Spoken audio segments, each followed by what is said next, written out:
And you know what, Matthew Coller? This is going to surprise you.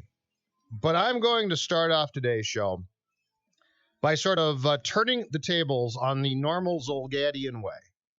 And I'm going to present you with this thought because there's been a lot of talk by us, and I think it's very justified and very fair.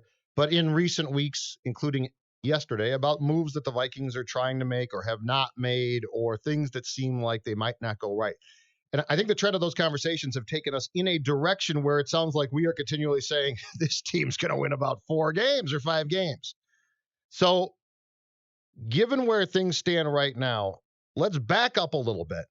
And starting with you, let's give our thoughts on the current state of the franchise by going outwards with our scope. And instead of talking about, well, just the tight end or is Rhodes going to be traded, what is your outlook right now or feeling as you look at this team currently constructed going into the 2019 season? Well, if we're looking at just big picture, I would say that they have put together a really, really talented team over a number of years that they've built up to have this window to compete. And this window sort of starts in 2015, I would say. You know, Zimmer gets hired 2014, but you kind of throw out most of that year because Matt Castle was your starting quarterback at the beginning of the season. Teddy's a rookie, and you just have a new coach. You've got to build around that. But once they go 11-5 and have a maturing defense and a starting quarterback at that point, that's sort of starting the clock of your window to win. Now, a lot of things have happened since with the quarterback position, but when you look at the way that they have built the roster through some down years and drafting some guys high and a lot of first-round picks going back to Harrison Smith, Xavier Rhodes, Trey Waynes, Anthony Barr, all these guys, and you build it up, you get lucky, just pure luck with Stephon Diggs and Adam Thielen, finding those two guys to become elite wide receivers. I mean, it is. Like, they'll tell you all day long how genius it was, but it wasn't. It was pure luck. Adam Thielen's coach at Mankato didn't even endorse him for the Vikings. And then to become an elite wide receiver is the craziest luck, but it happened. And so you've built up a team that can repeatedly, year after year, during this window, be in the conversation for the Super Bowl, which is really an outstanding accomplishment. As much as they've gone through to still be in that conversation where I see offseason writers saying, hey, you know, watch out for the Vikings. They could be that team. And last year, to even be the team that everyone was saying Super Bowl or bust really says a lot, considering when Les Frazier left, the entire roster was a mess. It was a disaster. To be there now says a lot about how they've built it around Mike Zimmer's vision for this team to win with defense. Mm-hmm.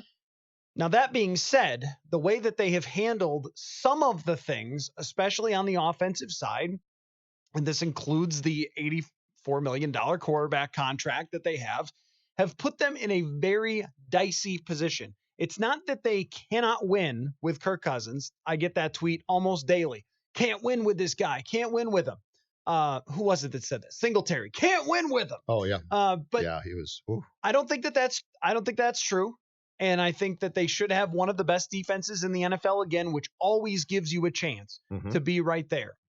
But where they are in a really tough position, and this is what we have been critical of recently with the Kyle Rudolph situation, is they are flying with no parachute. They are walking a tightrope. I'm sure I can think of other metaphors. But if they lose anyone on the offensive side, they're in deep trouble. Or, look, Garrett Bradbury's probably going to be good. What if he's not? I mean, Frank Ragnow last year was the top center picked, and he had a tough rookie year. Then you're in trouble. If he doesn't step in right away, Irv Smith would be the same way. If Irv Smith doesn't step in right away, if you move Kyle Rudolph, even if somebody tweaks an ankle, Stephon Diggs or Adam Thielen is out for 4 weeks, who's playing in these positions? Delvin Cook. I mean, you're going to ask Alexander Mattison, a rookie, to step in. That won't be Latavius Murray anymore. You could have a Pro Bowler step in for Delvin Cook, and you don't lose that much. But now it's a rookie and another guy from last year who ran the ball maybe 5 times in Mike Boone. It is so thin at every single position that if you stay healthy the whole year, you can have a really good offense. But if you don't, even 2 injuries, one on the offensive line, one at a skill position, and you are asking a lot of a quarterback who's never been able to overcome things like that. But on the March day that you signed Cousins to that 3-year, $84 million contract, you had to understand that, right? Because that contract essentially crippled a lot of what you for years and years had the ability to do. And so, but there would have been no not seeing that coming. This is not one where you expected the salary cap was going to go way, way, way up and it'd be fine in 1 year. So essentially, this was all done on purpose. Like they've left themselves. There's things now that we look back on and say, okay, this doesn't make a ton of sense to us. But you also say, organizationally, the day that you sat down and made the commitment to sign Kirk, you knew exactly what you were biting off there. And the only thing that I can think changed a little bit was that Barr in March accepted the Jets' offer and then decided to come back. And that threw things off because then they said yes. And I think there are, as we've discussed before, a lot of teams that probably would have told Barr no. But really, there should have been nothing lost in interpretation of the day that you commit that much guaranteed cash on a 3-year contract. And by the way, because of that contract, it's not like Brady. You're not going to go to Kirk and say, why don't you be a good soldier and redo 4 years from now? Right? He fought really hard for that contract. He ain't giving it up. That's a baseball contract. It's locked in. So your points, while all valid and good ones, also dovetail into the fact that the Vikings had to understand the day that they signed that deal exactly what they were doing. And so to be here now also can't be surprising, right?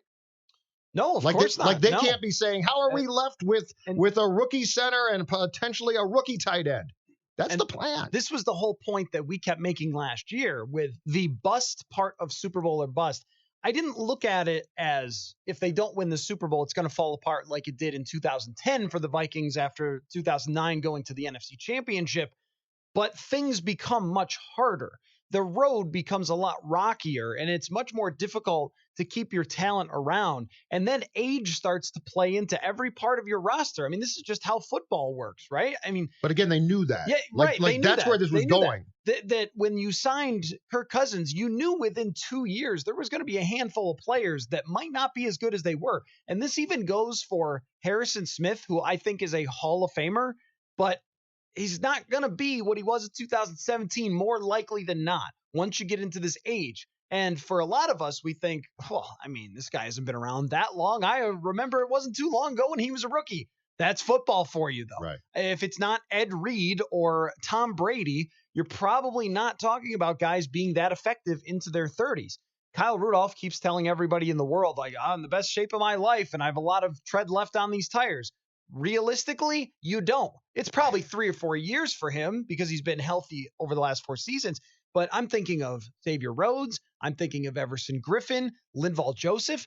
I mean, these guys, none of them were what they were in 2017 last year. And we saw with even Brian Robinson how quickly someone can go from, wow, 2016, B-Rob had a great season. By 2018, he's cut. I mean, this is how the NFL works. So when they signed Kirk Cousins to that contract, they knew that they were playing with fire there and that 2018 better work, and it didn't. So now they're left with a roster that absolutely has the talent to be there, but so many more question marks than they would have had even a year ago.